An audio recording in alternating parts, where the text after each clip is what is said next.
শেখ হাসিনাকে বাংলাদেশে প্রধানমন্ত্রী করতে চলেছেন নরেন্দ্র মোদী। ইতিমধ্যে সকল গোপন তথ্য ফাঁস হয়ে গেছে। রেগে গেছেন সেনাপ্রধান, বিপদে পড়তে চলেছেন ডক্টর ইউনূস। বিস্তারিত রয়েছে ভিডিওতে, আপনারা দেখতে থাকুন। এই মুহূর্তে আমাদের যে সরকার আছে সেই সরকার ভারতের সাথে শক্তিশালী ভূমিকা রাখতে পারতেছে না।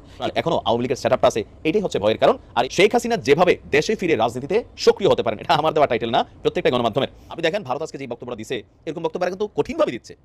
প্রধানমন্ত্রী নরেন্দ্র মোদী বলতেছে উল্টা ঝুলাই রাখবে, স্বরাষ্ট্রমন্ত্রী বলতেছে ঝুলাই রাখবো। আসসালামু আলাইকুম দর্শক শ্রোতা, আজকের এই ভিডিওটি অত্যন্ত গুরুত্বপূর্ণ। আপনারা ভিডিওটি সম্পূর্ণ মনোযোগ সহকারে শুনবেন এবং দেখবেন। দর্শক শ্রোতা, ভারত মহাপরিকল্পনা করেছে শেখ হাসিনাকে আবারও বাংলাদেশে পুনর্বাসন করার জন্য, শেখ হাসিনার হাতে আবারও ক্ষমতা দেওয়ার জন্য। দর্শক শ্রোতা, নরেন্দ্র মোদীর পরিকল্পনা ইতিমধ্যেই ফাঁস হয়ে গেছে। দর্শক শ্রোতা, ভারত বিরাট বড় একটা ষড়যন্ত্র করেছে ডক্টর ইউনূসকে নিয়ে এবং শেখ হাসিনাকে বাংলাদেশে প্রধানমন্ত্রী করার জন্য।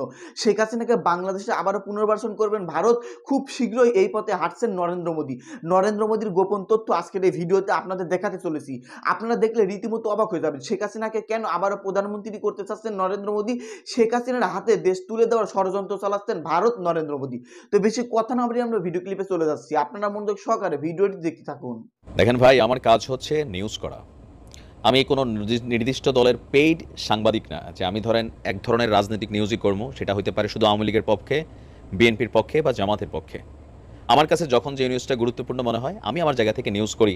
তো যেই দলের পক্ষে যায় ওই দল ওই ভিডিওতে ভালোই লিখেন, আর যাদের বিপক্ষে যায় দালাল, কখনো জামাতি, কখনো বিএনপির টাকা খাইছস, এরকম নানান ইস্যু আসে। সেটা আপনার ব্যক্তিগত point of view. As a mini সাংবাদিকই বলতে পারি আর কি, আমি আমার জায়গা থেকে এই কন্টেন্টগুলো আপলোড করি। তবে এই ধরনের কন্টেন্ট আপলোড করলে অনেকে ভয় পায়। একদিকে আওয়ামী লীগ উজ্জীবিত হয়, কিন্তু বাকিরা ভয় পায়। এই ভয়টা কাজ করাচ্ছে কেন জানেন? এই মুহূর্তে আমাদের যে সরকার আছে সেই সরকার ভারতের সাথে শক্তিশালী ভূমিকা রাখতে পারতেছে না। ইভেন রাষ্ট্র পরিচালনার ক্ষেত্রেও গত 2 মাস হয়ে গেছে খুবই দক্ষতার পরিচয় দিতে পারছে না। প্রশাসন থেকে শুরু করে বিভিন্ন জায়গায়, খোদ রাষ্ট্রপতি থেকে শুরু করে বিভিন্ন সেক্টরে আপনার এখনো আওয়ামী লীগের সেটআপটা আছে, এটাই হচ্ছে ভয়ের কারণ। আর এই ভয়টাকে রাজনীতিবিদ শেখ হাসিনা চট করে ঢুকে যাব একটা ওয়ার্ড দিয়ে কিন্তু আরো বাড়াই দিয়েছেন। এরপরে প্রতিদিন আসছে বিভিন্ন আপডেট। আজকে আন্তর্জাতিক গণমাধ্যমগুলো, ভারতের গণমাধ্যমগুলো, বাংলাদেশের গণমাধ্যমগুলো একটা নিউজ করছে। হেডিংটা কি দিচ্ছে আপনি দেখেন, যে শেখ হাসিনা যেভাবে দেশে ফিরে রাজনীতিতে সক্রিয় হতে পারেন, এটা আমার দেওয়া টাইটেল না, প্রত্যেকটা গণমাধ্যমের। আচ্ছা, আমার হাসি নিয়ে অনেকে প্রশ্ন করেন, তুই তো খুশি ভাই, আমি সব ভিডিওতে একটু এরকম হাসি টাসি দিয়ে বলি। যাই হোক, এখন শেখ হাসিনা বাংলাদেশে ফিরবেন নাকি ফিরবেন না, এটা $1 মিলিয়ন একটা প্রশ্ন। কেউ বলছেন যে ফিরবেন, কেউ বলছেন যে ফিরা এই 80 বছর বয়সে তিনি জেলে গেলে ভাই এমনি নির্বাচন হইতে 3 বছর, এরপরে বিএনপির 5 বছর, এরপর আরও বিএনপি ভালো কাজ করলে আরও 5 বছরও থাকতে পারে, সেই পর্যন্ত শেখ হাসিনা বাঁচবেন তো? আবার বেগম খালেদা জিয়ার সাথে তিনি যে কাহিনী করছেন, এই কাহিনীর 10 গুণ শেখ হাসিনার সাথে হবে, এগুলো তিনি নিতে পারবেন তো? এরকম নানান শঙ্কা আছে। কিন্তু আন্তর্জাতিক বিশ্লেষকরা বলছেন যে শেখ হাসিনা দেশে ফিরবে না, এই ধারণা বা বিশ্বাস থেকে ধীরে ধীরে অনেকটা ফিরবে এই জায়গাটাই তৈরি হচ্ছে। আন্তর্জাতিক রাজনৈতিক বিশ্লেষকরা বলেন বাংলাদেশের রাজনীতিতে যে নেতৃত্ব শূন্যতা, সেটি একসময় শেখ হাসিনাকে দেশে ফিরে আসার পথ এবং রাজনীতি করার সুযোগ তৈরি করে দেবে। এখন নেতৃত্ব শূন্যতা বলতে কি বোঝাইল আমি বোঝাই। দেখেন, এই মুহূর্তে বিএনপির যিনি head of command Tarique Rahman, তিনি দেশে নাই। তিনিও দেশে আসছেন না, কারণ তিনি দেশে আসলে গ্রেপ্তার হবেন, এটা বিএনপি ভালো করে বুঝতেছে, যার কারণে মামলাগুলোকে একটা আদেশে প্রত্যাহার করার জন্য চেষ্টা করছে। বেগম খালেদা জিয়া তিনিও বিদেশ যাচ্ছেন না। কেন যাচ্ছেন না? আওয়ামী লীগ থাকতে আমরা দেখছি প্রতি সপ্তাহে তার আইনজীবী পরিবার বিএনপির কাছ থেকে আমরা দেখতাম প্রতিদিনই যে তাকে কেন বিদেশ যেতে দেওয়া হয় না। এখন তো তিনি যাইতে পারেন, কেন যাচ্ছেন না? ওই যে পেছনে ভয়, ডক্টর ইউনূস সরকার আসলে কি ঘটায় কোনো গ্যারান্টি নেই। এর মধ্যে সমন্বয়করা এই সন্দেহটা আরো 10 গুণ বাড়াই দিছে। কোনটা? খালি তৃতীয় রাজনৈতিক শক্তি, তৃতীয় একটা দল দরকার, বিএনপির এটা দরকার পরিবর্তন, জামাতের ওইটা দরকার, এগুলোতে কিন্তু একটা কনফিউশন ক্রিয়েট হচ্ছে, যার কারণে সবাই মনে করছে এই সকল কনফিউশন বাংলাদেশকে এই মুহূর্তে নেতৃত্ব শূন্য করে রাখছে। সোজা হিসাব, বাংলাদেশকে বেসিক্যালি লিড করে বিএনপি এবং জামাত, বিএনপি এবং আওয়ামী লীগ, মেইনলি দুইটা রাজনৈতিক দল। এর পাশাপাশি জামাত ইসলাম, জাতীয় পার্টি আরও যারা আছে তারা তাদের অবস্থান থেকে সক্রিয়। নরওয়ের বিশ্ববিদ্যালয়ের শিক্ষক এবং গবেষক বাংলাদেশের নাগরিক মোবাশ্বের হাসান, আমি জানি না তিনি কোন দলের সাপোর্টার, যাই হোক, তিনি আপনার আন্তর্জাতিক গণমাধ্যম টাইমকে বলছেন বর্তমানে ক্ষমতাসীন সরকারের বৈধতা রয়েছে, জনসমর্থন রয়েছে, কিন্তু এই সরকার নির্বাচিত কোনো সরকার নয়, এই সরকারের কোনো ম্যান্ডেট নেই। যদি শেখ হাসিনা চান তাহলে এই দুর্বলতাকে ব্যবহার করে একসময় দেশে ফিরে আসতে পারবেন, এটা শুধু সময়ের অপেক্ষা। সম্ভবত তিনি আওয়ামী লীগপন্থী, এটা বোঝাই গেছে। আচ্ছা, যুক্তরাষ্ট্রের থিঙ্ক ট্যাঙ্ক সংস্থা উইলসন সেন্টারের পরিচালক মাইকেল কুগেলম্যানও তিনিও কিন্তু এমনটা মনে করছেন। তিনি বলছেন বাংলাদেশ এবং বাংলাদেশের রাজনীতিতে শেখ হাসিনার প্রত্যাবর্তন শুধু সম্ভবই নয়, খুবই সম্ভব, কারণ দক্ষিণ এশিয়ার দেশগুলিতে রাজনীতির যে উত্থান পতন, সেকেন্ডেই উত্থান হয়, সেকেন্ডেই পতন হয়। শ্রীলঙ্কার উদাহরণ তিনি টানছেন। এর পাশাপাশি আমরা দেখছি ভারত থেকে শেখ হাসিনা মধ্যপ্রাচ্যের কোনো একটা দেশে যাবেন, আবার সজীব ওয়াজেদ জয় সকালে এক কথা বলেন, বিকালে আরেক কথা বলেন, বলতেছেন আম্মা হতাশ, নির্বাচন করবেন কিনা শিওর না, আবার বলতেছেন আম্মা আইনকে মোকাবেলা করবেন, তিনি বাংলাদেশে আসবেন। এরকম নানান মিশ্র প্রতিক্রিয়া।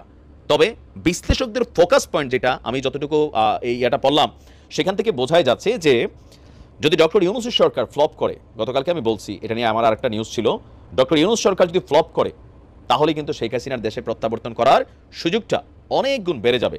এবং এই সরকারের ভেঙে পড়ার আশঙ্কাও অনেকেই মনে করছেন।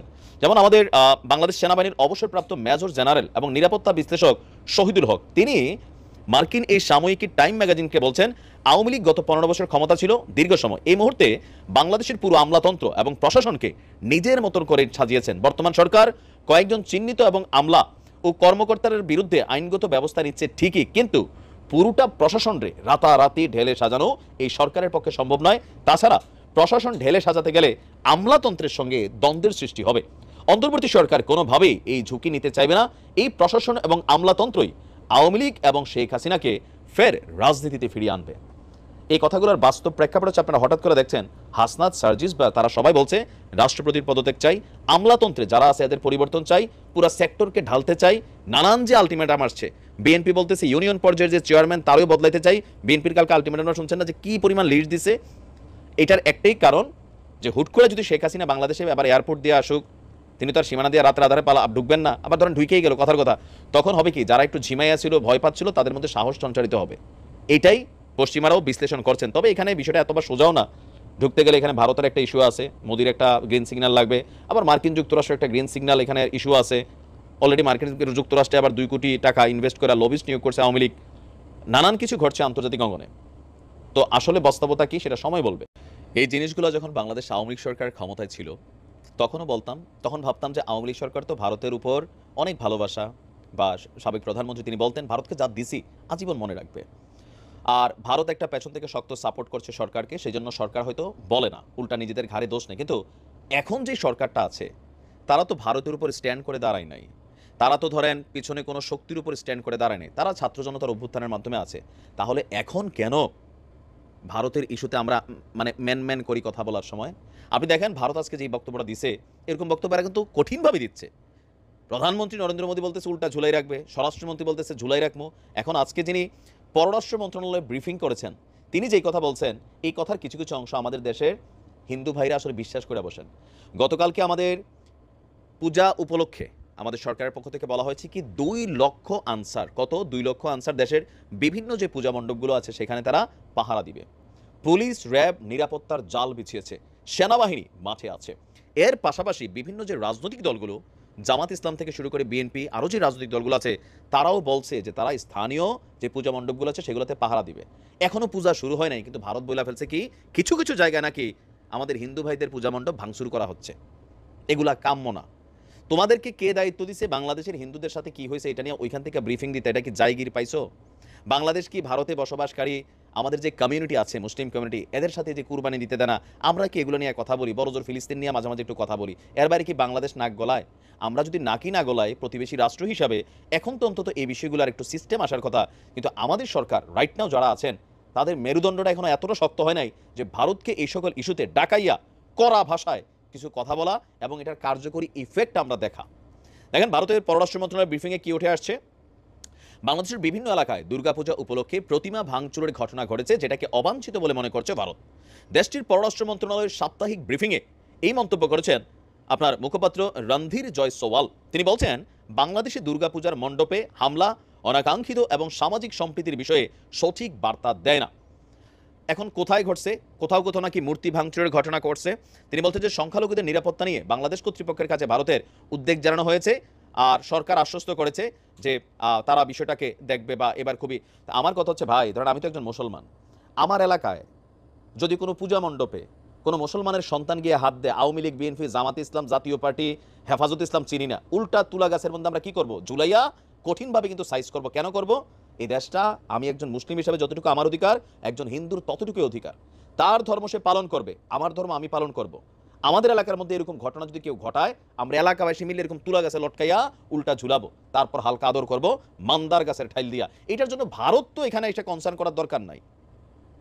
এটা হচ্ছে কি, ভারতের যে বর্তমান সরকার আছে, বিজেপি সরকার, তারা অলওয়েজ তাদের দেশে যে রাজনীতিটা করে সেটা হচ্ছে ধর্মভিত্তিক রাজনীতি। আমেরিকা বারবার ওয়ার্নিং দিচ্ছে, আপনি দেখছেন পরশুদিনই আসছে, যে ভারত নিজেদের দেশের সংখ্যালঘুদের অধিকার তারা দেয় না। সেখানে ইসলামের অনেক ফান্ডামেন্টাল আইন এদের রাষ্ট্র কর্তৃক আইন করে এগুলোকে পরিবর্তন করে ফেলানোর চেষ্টা করছে। প্র্যাকটিক্যালি আপনি এটা অ্যাপ্লাই করতে পারবেন না। তা আমাদের দেশে কি হচ্ছে? আর তারপরেও মাঝে মাঝে দুই একটা ঘটনা হয়, এগুলো পলিটিক্যালি ইন্টেনশন নেওয়া হয়। তো আমরা বিশ্বাস করি এবার সারা বাংলাদেশের কোনো জায়গায় কোনো হিন্দু ভাইদের পূজা মণ্ডপে যদি কোনো ঘটনা ঘটে, একজন বাংলাদেশি হিসাবে, একজন সাচ্চা মুসলিম হিসাবে, একজন শান্তিকামী মানুষ হিসাবে আপনার আমার দায়িত্ব হবে নিজের এলাকায় এরকম কোনো ঘটনা ঘটলে লটকাইতে হবে। আর পাশাপাশি প্রত্যেকটা পূজা মণ্ডপে আপনারা সিসিটিভি ক্যামেরার ব্যবস্থা রাখবেন, পাশাপাশি জেনারেটর সিস্টেম রাখবেন যেন কারেন্ট গেলেও ক্যামেরাগুলো অন থাকে।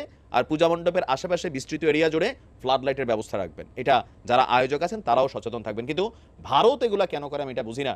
আর এটা নিয়ে আমাদের সরকার ভারতকে আশ্বস্ত করে, ভারত কি তাদের কমিউনিটি থেকে একটা অংশ আমাদের এখানে পালছে যে আমরা এটা আশ্বস্ত করি? ভারতের যে নাগরিক বাংলাদেশ আছে তার নিরাপত্তা নিয়ে আশ্বস্ত করতে পারি, কিন্তু আমাদের দেশে হিন্দু ভাইদের পূজা মণ্ডপ নিয়ে আমরা ভারতের আশ্বস্ত করতে হবে কেন?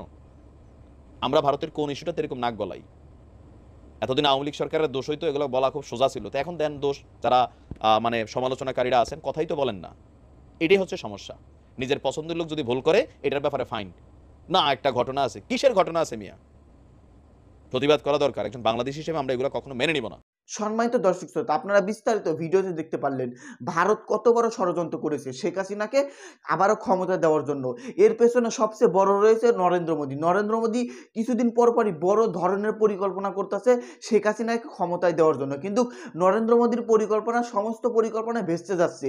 এবার আরও একটি বড় একটা ষড়যন্ত্র করেছে ডক্টর ইউনূসকে নিয়ে, এবং বড় একটা পরিকল্পনা করেছে শেখ হাসিনাকে বাংলাদেশে ফেরত দিয়ে পুনর্বাসন করার জন্য, শেখ হাসিনার হাতে ক্ষমতা দেওয়ার জন্য। দর্শক শ্রোতা, এই নিয়ে নরেন্দ্র মোদী বড় বড় দেশের সঙ্গে কথা বলতেছেন শেখ হাসিনাকে প্রধানমন্ত্রী করার জন্য।